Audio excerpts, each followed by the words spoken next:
I've lost count of the amount of Just for Laughs festivals I've done, and I'm really lucky in that respect. You normally only do one or two, spread out over 3 or 4 or 5 years. But I was asked back to keep hosting the Down Under show in Montreal, so I became a bit of a regular there, which is I'm so chuffed by. I'm amazed every year when I get the call saying, "Do you want to come back to Montreal?" The vibe amongst comedians is brilliant. And in terms of Just for Laughs, you're doing a gala. How did you select the comics? Basically, the comics for the show that I'm hosting, that was the one that I was asked to curate. I just wanted people who would just, in comedy terms, kill a 15-minute set. You know those people that come out for 15 minutes and just go bang, bang, bang. It's constant laughter and you're almost exhausted at the end of it. Who got you switched on to comedy?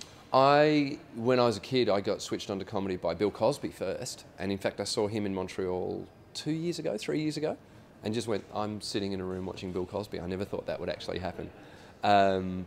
Billy Connolly, who else? Robin Williams was one of my big heroes. So probably those are the three for me. Billy Connolly, Bill Cosby, Robin Williams. And what was the break for you? Was there one moment when you said, okay, I'm not going to be another profession, I'm going to be a comedian?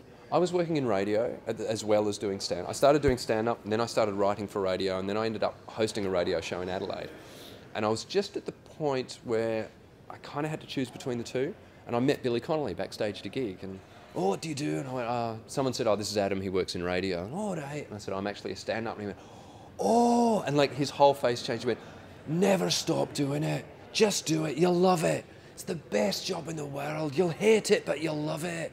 And even as he walked off, he went, "Just do it." And then like a month later, my boss said to me, "Right, you have to choose between stand-up and radio." And this little voice said, "Just do it." And I went, "It's got to be stand-up." And then about 8 years later, I met him at the London Comedy Store. He came down to watch the show when I was on stage, and I told the story on stage and thanked him, and he came back and he went, "You did it!" So that was the moment, I think, when you know, a voice like that says, "Just do it." You have to. It's like Mother Teresa saying, "You should heal people." When do you know you can make a go of it? Because it's hard, isn't it? It's hard to make money out of it in the early days, isn't it? Oh, it's very hard to make the money out of it in the early days. Someone told me when I got into radio, build up your screw you money. And what he meant was, and he said, so that one day when you're sick of radio or it's sick of you, you can say, "Screw you, this is how much I made out of you." And then you can go back to stand-up.